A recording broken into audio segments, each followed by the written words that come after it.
você vai conversar com as pessoas sobre Maria, eles não sabem quase nada. Mas quando eu falo nada, é nada mesmo. Nós precisamos, por isso que eu falo para vocês, leiam Bíblia, gente. Estuda Bíblia, gente. Se entrarem comigo numa discussão bíblica, não ganham de jeito nenhum. Porque eu faço questão de aprofundar nos textos bíblicos para ter argumento contra estes, que não nos respeitam e nos acusam de idolatria, que a Igreja Católica é a besta, que nós não sabemos nada, eles é que são os salvos. Para mim não cola. Não cola, não convencem e perdem. Se entrar numa discussão, perdem. Antes de você falar qualquer coisa de Maria, de Nossa Senhora, ou da minha senhora, porque não é sua, deixa eu te falar 3 coisas, só 3, sem te agredir. Meu filho, um arcanjo, não é seu parente não, é seu tio, sua prima, não é você não, é um arcanjo. Ele aproxima da Virgem Maria, ele se inclina respeitosamente e ele a saúda. Ave, ó cheia de graça, em nome de Deus. Quando a Virgem Maria vai na casa de Isabel, que é prima dela, Isabel não fala, ô prima, entra aí. Não, ali não é mais a prima dela. Mater Domini, a mãe do meu Senhor, a mãe do meu Deus. De onde me vem a alegria que a mãe do meu Senhor me venha visitar. É uma honra para mim. José não queria assumir Maria porque ela estava grávida. E ele sabia que não tinha dormido com ela, o filho não era dele. O anjo aparece e diz, não temas assumir Maria. Tudo que foi feito nela é obra do Espírito Santo. Maria, quando reza o Magnífica na casa de Isabel, porque se é evangélico é para ler o evangelho todo e não aquilo que me interessa, Maria disse, todas as gerações me chamarão de bem-aventurada. Isso é princípio bíblico. Se é para seguir Bíblia, vamos seguir a Bíblia toda. Todas as gerações me chamarão de bem-aventurada. O que é bem-aventurada em português? Bendita. Nós, quando rezamos a Ave Maria, bendita és tu entre as mulheres, nós estamos cumprindo o Magnífica. Todas as gerações me chamarão de bem-aventurada. E para terminar, quando Jesus estava agonizando na cruz, para não deixar a mãe dele sozinha, ele disse para João, eis a tua mãe, eis o teu filho. E João a levou para casa. Olha, meu irmão, o arcanjo, em nome de Deus, saúda Maria. José assume pela ordem de um anjo. Isabel, repleta do Espírito Santo, diz que ela é a mãe do Salvador. João a leva consigo para casa. Preste atenção no que você vai dizer. Para você falar mal desta senhora, você tem que ser melhor que um arcanjo, você tem que ser mais justo que José, mais cheio do Espírito Santo que Isabel, e amar Jesus mais do que João. Desde Pedro até hoje, a igreja nunca abandonou a sua fé. Nós vemos escândalos com bens materiais, nós vemos escândalos sexuais, escândalos de membros um ou outro, mas quando você olha a história da igreja toda sobre fé, nunca a igreja tirou de Jesus a sua humanidade e a sua divindade. Nunca a igreja negou os sacramentos. Nunca a igreja desmentiu a Sagrada Escritura. Quer dizer, mesmo no tempo das mazelas da igreja, o depósito da fé, ele sempre foi guardado. E guerras homéricas aconteceram para defender esta fé que hoje nós professamos de maneira tranquila. Isso as pessoas não dizem. Claro, nós amamos e respeitamos os nossos irmãos protestantes. Mas quem conhece história vai entender o que eu vou dizer aqui. Se não fosse a igreja católica, você não teria Bíblia nas suas mãos. Se não fosse a igreja católica, os protestantes não andariam com Bíblia debaixo do braço, nos criticando. Leia a história. Quando surgiu a primeira igreja protestante, a igreja estava com os seus originais há anos, copiando, os monges copistas, guardando os pergaminhos, os tijolos, os originais bíblicos que se encontram na Santa Sé. Ou seja, nós guardamos a fé. É uma instituição pecadora? Mas é uma instituição que leva a nossa fé muito a sério. Ela leva a sua salvação muito a sério. Segundo Samuel 6.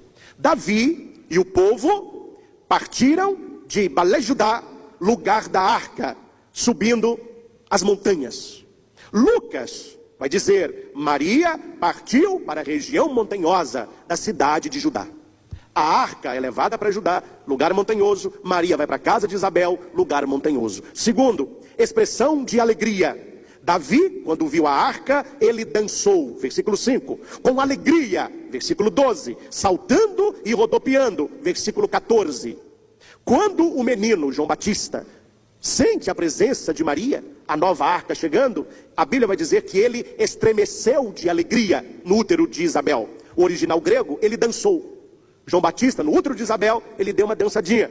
Por que o menino faz isso? Porque Davi, quando viu a arca, ele dançou. Davi dança para a arca do Antigo Testamento, João Batista dança para a arca da Nova Aliança. Terceiro paralelo, a arca subiu entre aclamações, gritos de alegria. A Bíblia vai dizer que Isabel, quando ouviu a saudação de Maria, ficou cheia do Espírito Santo e com grande grito exclamou. Claro, a gente lê na Bíblia. Bendita és tu entre as mulheres, bendito é o fruto, tendo isso que eu estou lendo. Isabel gritou isso aqui. E por que Isabel grita? Porque Davi gritou na presença da arca de Deus. E Isabel grita na nova arca da aliança. A arca O Senhor abençoou a casa de Obed-Edom, é onde estava a arca. Por isso que Davi a pediu de volta. Aí ele está sendo abençoado, eu também quero ser abençoado.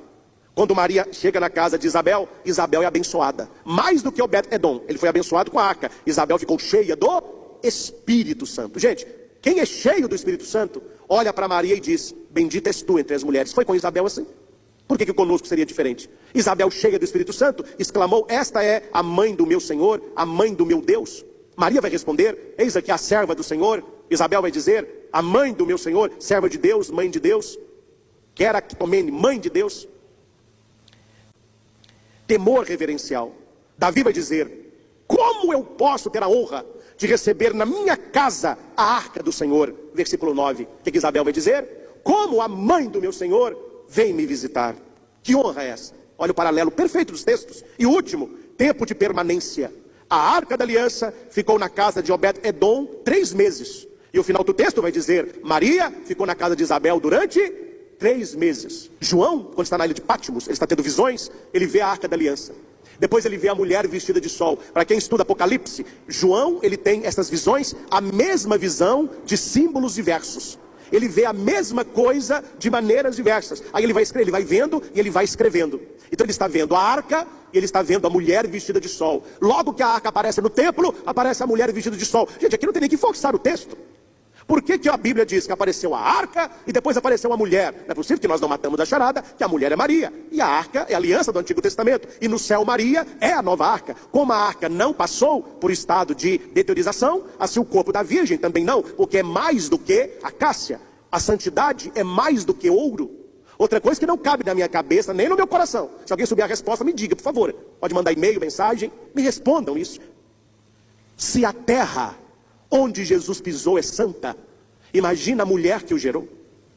Se a terra onde Jesus colocou o pé é chamada até hoje de terra santa, imagina o útero que o carregou. Se a terra é santa, muito mais santa é a mãe, gente. Como que nós aceitamos que a terra é santa, mas que a mãe não é? Um pedaço de terra para muitos vale mais que a Virgem Maria. Um pedaço de pedra onde Jesus colocou o pé é mais santo do que a Virgem Maria. Não dá para entender uma coisa dessa. Se a terra santa é santa, porque Jesus ali passou, muito mais santa é aquela que o trouxe.